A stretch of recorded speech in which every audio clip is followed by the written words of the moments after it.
یہ رؤف حسن کی بات کر رہے ہیں جو کہ پارٹی کے اسپوکسمین ہیں۔ 75 سالہ کینسر سروائیور ہیں رؤف حسن، ان کو بھی حکومت نے گرفتار کر لیا۔ سوشل میڈیا کے معاملے پر وہ تفتیش کریں گے جو خود NRO2 اور فارم 47 سے حکومت میں آئے ہیں۔ یعنی ان کا کہنا یہ ہے کہ ایک NRO2 یعنی جس کے ذریعے PDM بنی ملی بھگت تھی، اور فارم 47 یعنی مینڈیٹ چوری کرنے کے بعد جو حکومت بنی ہے، تو کیا وہ سوشل میڈیا پر وہ لوگ تحقیقات کریں گے؟ ان کی کوشش ہے کہ فوج اور PTI میں تصادم ہو، وہی اس معاملے کی تفتیش کریں گے۔ حکومت کو PTI کا خوف ہے، وہ چاہتے ہیں کہ PTI کو فوج کے ذریعے ختم کیا جائے۔ حالیہ بجٹ کے بعد حکومت کی ساکھ ختم ہو چکی ہے، یہ کہنا ہے بانی PTI کا، اور ساتھ ان کو یہ کہتے ہیں کہ سوشل میڈیا جمہوری پبلک کی آواز ہے، خدا کا واسطہ ہے عوام کی آواز کو ڈیجیٹل دہشت گردی سے نہ جوڑیں۔ ISPR کے DG نے اپنی پریس کانفرنس میں بات کی تھی کہ جی یہ جو کچھ سوشل میڈیا کے اوپر ہو رہا ہے یہ ڈیجیٹل دہشت گردی بھی ہوتی ہے، اس کو ڈیجیٹل دہشت گردی کا نام دیا تھا انہوں نے۔ تو یہاں پر بانی PTI اس چیز کو کہہ رہے ہیں کہ سوشل میڈیا پر جمہوری پبلک کی آواز ہے، یہ نکارہ خلق ہے، خدا کا واسطہ ہے عوام کی آواز کو ڈیجیٹل دہشت گردی سے نہ جوڑیں، کسی بھی ادارے پر تنقید نہیں ہوگی تو ادارہ تباہ ہو جائے گا۔ صحافی نے ایک سوال کیا جی اس موقع پہ، وہ کہتے ہیں آپ نے اپنے دور حکومت میں قانون سازی کروا کر فوج کے خلاف بات کرنے پر سزائیں مقرر کی تھیں، تو اس پر جواب ہی آیا جی، وہ کہتے ہیں تنقید اور تنقید میں فرق ہوتا ہے، ہمارے دور میں کوئی صحافی ملک چھوڑ کر نہ گیا نہ قتل ہوا، یہ بات تو آن دا ریکارڈ ہے، ان سے بہتر تو پرویز مشرف کا لبرل دور تھا۔ پھر صحافی نے ایک سوال کیا کہ اس کا مطلب ہے کہ قومی سلامتی کے ادارے پر بھی کھلے عام تنقید کی جائے، تو اس کا جواب تھا کہ جی قومی سلامتی کا ادارہ ہو یا کوئی اور ادارہ، ہر ادارے پر تنقید ہونی چاہیے۔ ان ججز کی سوشل میڈیا پر تعریفیں ہو رہی ہیں، ان ججز کی سوشل میڈیا پر تعریفیں ہو رہی ہیں جنہوں نے ہمارے حق میں فیصلہ دیا، تو وہ یہ کہتے ہیں کہ جی فوج پاکستان کی ہے، نون لیگ اور پیپلز پارٹی کی نہیں ہے۔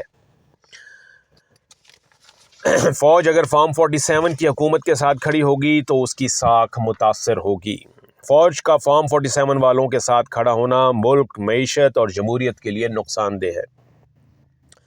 پھر بانی PTI سے سوال ہوا کہ ریکارڈ پر آپ کے بیانات موجود ہیں کہ نیوٹرل جانور ہوتا ہے، آپ پھر کس طرح آرمی چیف سے نیوٹرل رہنے کی اپیل کرتے ہیں؟ انہوں نے کہا جی نیوٹرل کا مطلب جانور نہیں، غیر سیاسی ہوتا ہے، نیوٹرل کا لفظ شاید غلط استعمال ہوا، میرے کہنے کا مقصد ہے کہ فوج آئین کے دائرے میں رہے۔ صحافی نے سوال کیا کہ آپ سمجھتے ہیں کہ آپ کے ساتھ جو کچھ ہوا اس میں آرمی چیف کا کردار ہے؟ جواب ملا کہ ہماری پارٹی کو کسی نے الیکشن نہیں لڑنے دیا، اسٹیبلشڈ کے بغیر یہ نہیں ہو سکتا تھا، یعنی انڈائریکٹلی انہوں نے اشارہ کیا۔ نواز شریف پر کرپشن کے اتنے کیسز تھے، سب کے سب یکدم ختم کر دیے گئے۔ صحافی نے سوال کیا اگر آپ سمجھتے ہیں کہ پیپلز پارٹی اور نون لیگ آپ کو فوج سے لڑا رہی ہے تو حکومت نے آپ کو دوبارہ مذاکرات کی پیشکش کی ہے، آپ مذاکرات کی طرف کیوں نہیں جاتے؟ انہوں نے جواب دیا کہ ہم نے مذاکرات پہلے بھی کیے لیکن اس کا کوئی نتیجہ نہیں نکلا، یہ ہمارے ساتھ جو کچھ بھی کر رہے ہیں اس کا ہمیں نقصان نہیں، ہماری جماعت کو فائدہ ہو رہا ہے۔ اور یہ بات ٹھیک ہے کہ جو پاپولیرٹی گراف ہے وہ سرویز بتاتے ہیں کہ یہ پاکستان تحریک انصاف کا بڑھتا جا رہا ہے۔ جماعت اسلامی نے مہنگائی اور بجلی بلوں کے خلاف دھرنا دے کر زبردست کام کیا ہے، جماعت اسلامی کی موقف کی تائید کرتا ہوں۔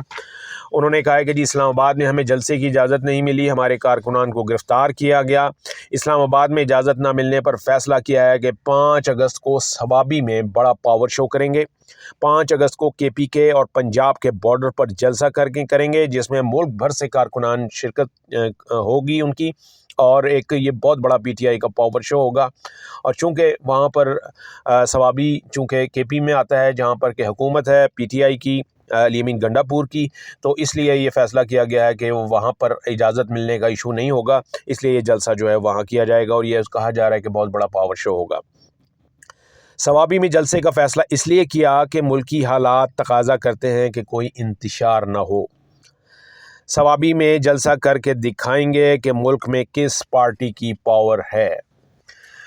یہ بات بجا ہے کہ اس میں جب انہوں نے اسلام آباد میں جلسے کی جب اجازت مانگی ہے تو یہاں پر کبھی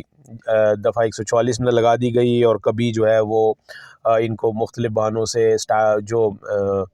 انتظامیہ ہے اس نے اجازت نہیں دی، تو اور یہ کیس جو ہے اسلام آباد ہائی کورٹ میں بھی رہا، لیکن اس کے باوجود اب یہ ہے کہ یہ ایک فیصلہ کیا گیا ہے کہ 5 تاریخ کو ثوابی میں جلسہ ہوگا، وہاں پاور شو ہوگا، اور وہاں پر کم از کم یہ حکومت سے اجازت لینے والا معاملہ نہیں ہوگا، کیونکہ وہاں اجازت دینی ہے کے پی حکومت نے۔ تو لیٹ اس سی، یہ گفت و شنید تھی جی جو چیئرمین پی ٹی آئی سے صحافیوں کی ہوئی، اور اس میں انہوں نے بڑی واشگاف الفاظ میں یہ بات کی ہے کہ جی یہ سی سی ٹی وی فوٹیج لائیں، سارا 9 مئی والا کیس جو ہے وہ بالکل ختم ہو جائے گا۔ اور